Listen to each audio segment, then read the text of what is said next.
Well, if there's anything that us Brits are, it's traditional. So today I'm going to show you 3 traditional dishes that we have at Christmas. They are so easy, they are so tasty, and 90% of most Brits will have these at Christmas time. So we've got Yorkshire puddings, mince pies, and sherry trifle. And when I say they're easy, especially the Yorkshire puddings, my recipe is a no fail. So let's get started with my perfect every time Yorkshire puddings. We're going to start with 1 cup of flour, all purpose I use, 1 cup of eggs and water, I'll show you in just a moment, 1 cup of milk, I use 2%, and oil, high heat oil, sunflower oil is what I use for the pans. These are regular muffin pans, and you just put in enough oil so that it covers the bottom and comes up the side just a little bit. Too much and it'll run over, too little and it won't work. You're going to pop this in a preheated oven for 360 degrees, and you're going to heat these for 10 minutes. While these are heating, you're getting your container. Now when I say a cup, it could be any cup. It can be a proper measuring cup, it can be a jug, whatever you need to use, you have to use the same cup for the 3 measures. So 1 cup of flour, you use the same cup to measure the flour. So there's my 1 cup of all-purpose flour.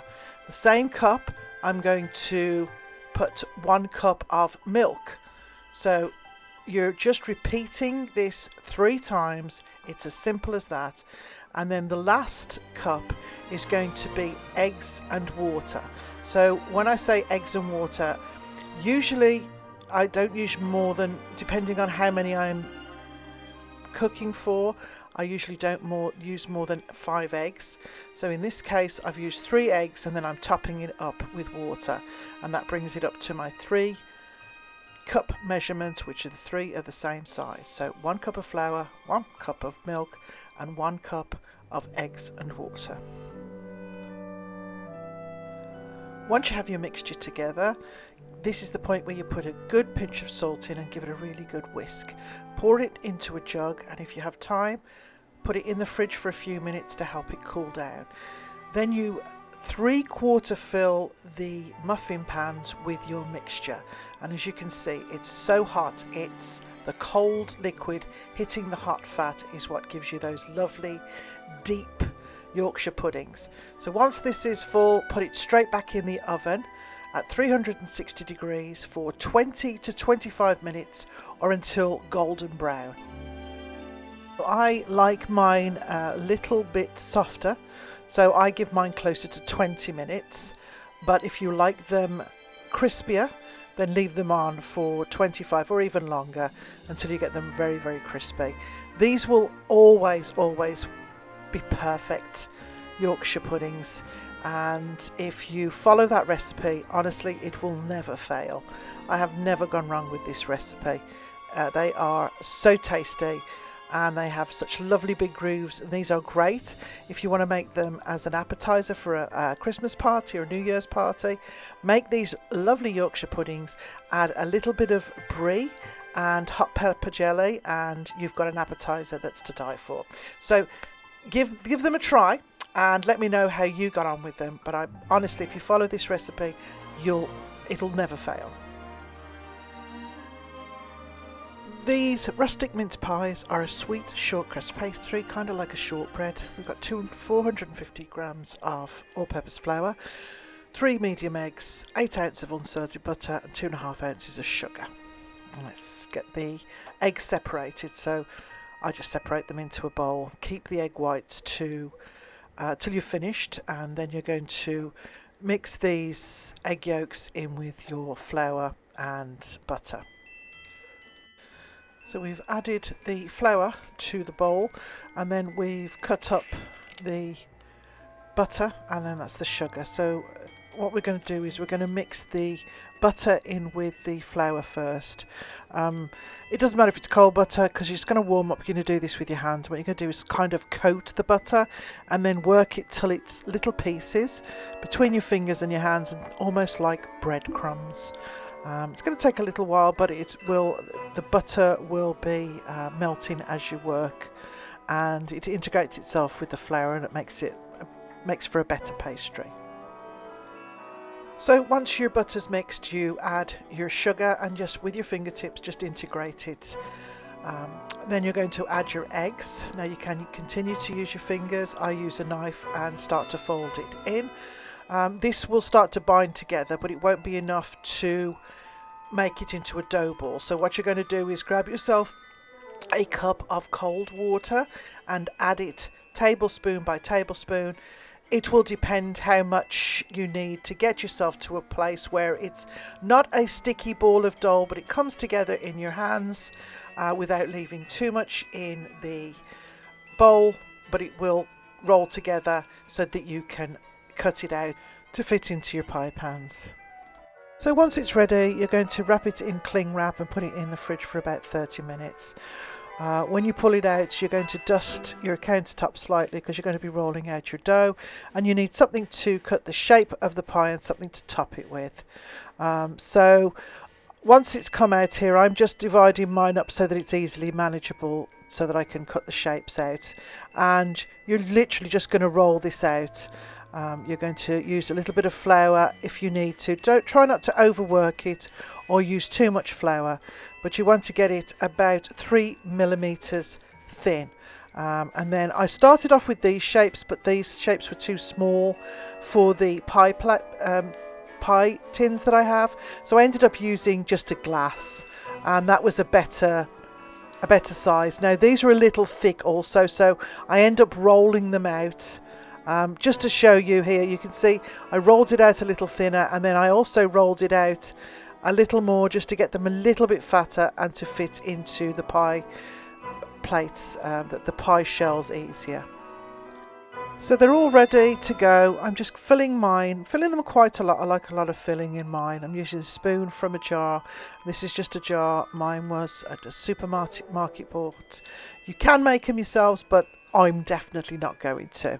I like to buy the pre-packaged, pre-jarred stuff, and then I just use that.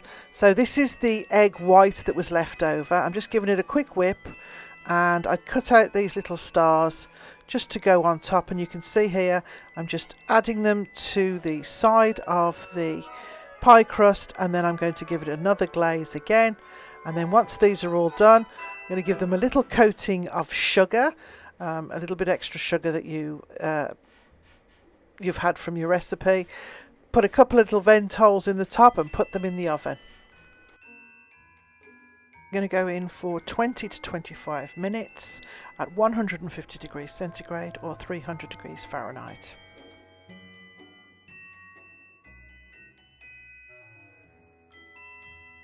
If you really want to be adventurous, you can make your own mince to fill it, but really, no thanks, this is good enough for me.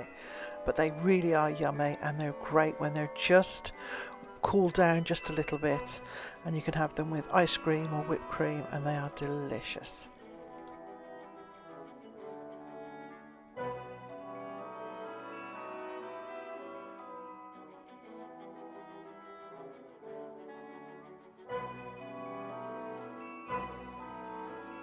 Boozy sherry trifle is something that we had. My mum made this every Christmas, and my kids love it.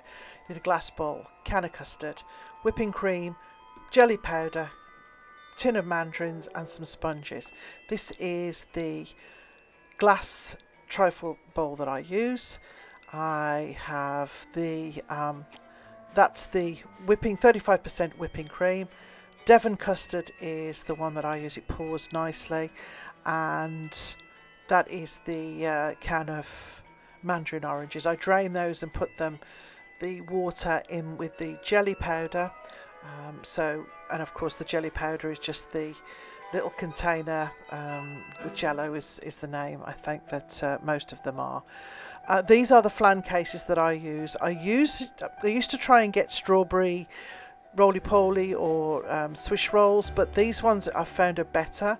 So what I do is I cut the tops off them, and then I put just regular jam and line the bottom of my trifle bowl with these, and then with the jelly mixture, once I've mixed the jelly according to the package, I also substitute some of the water with either sherry or port, depending on what I've got.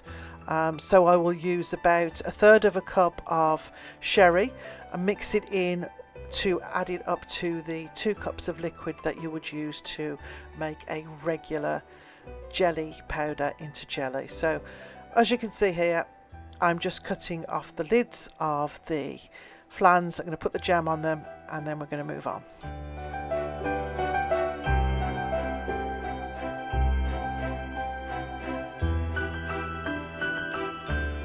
So once the jam's been added, I try and place them as closely as I can to the bottom of the bowl. So as you can see here, I've cut them in half, I'm fitting them in, and then I'm cutting pieces so that the base of the trifle is this sponge.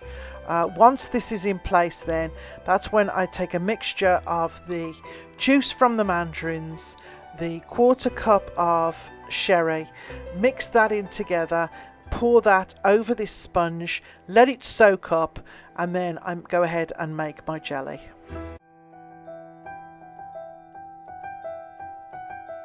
Now I'm sure everyone's made jelly before, so what I wanted to point out that when you're adding extra fluid, you have to make sure it always comes to no more than the total amount that you have to use in the jello. So when you read the jello packet, it says 2 cups of water to make the jello. So I use 1 cup of boiling water to mix the jello, and then I make up the other cup out of, in this case it's sherry and juice from the mandarins. So I'm always putting 2 cups in, but it's not always 2 cups of water. So what I've done is I've taken it's just under a cup of water when you mix in together the juice from the mandarins and the sherry, and as you can see, I've poured that into the sponge, let it soak up, and then I make the rest of the jello and pour that over the top once it's all mixed together.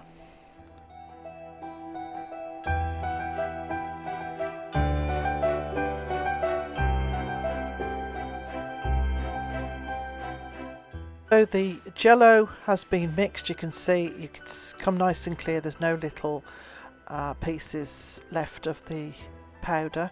So I've made that up now to minus the amount that I've put in to soak up the jellies. Makes up the 2 cups. So I pour in the mandarin pieces and then very carefully using a metal spoon.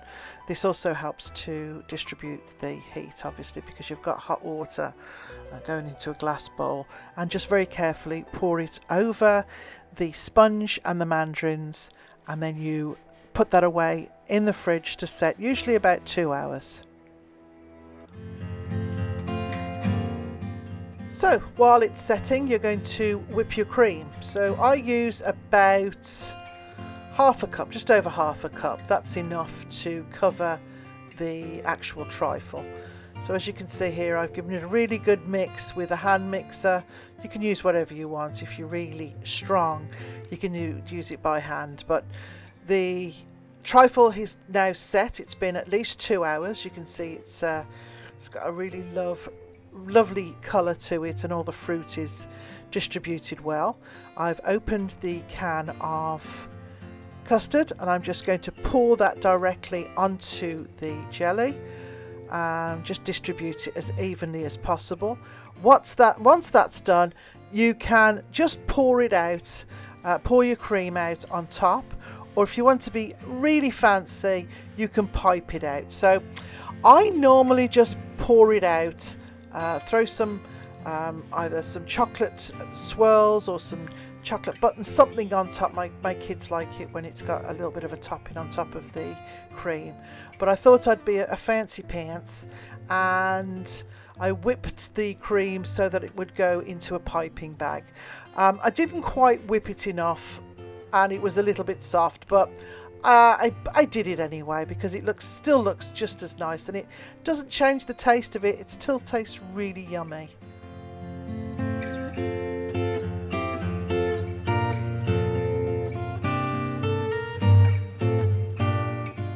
There was a little bit of cream left over for my faithful assistant Dudley, who was at my feet while I was making this. I topped it with some little chocolate chips that I had, and that was ready to be served. It can go back in the fridge for as long as you need it. It will probably last a couple of days. Mine never lasts that long because the kids go nuts for it, but I make this every single Christmas and we have it in the evening after our Christmas dinner. And as you can see, it is yummy, it is a mess, it is Christmas in a bowl. Well, I hope you've enjoyed that little glimpse at an English Christmas. Some of the favourites and traditional items that you'll find a lot of British families have. Let me know if you give any of them a try. I stand by my Yorkshire pudding recipe. I have never gone wrong with that. As long as you have that oil nice and hot, they will always taste absolutely delicious.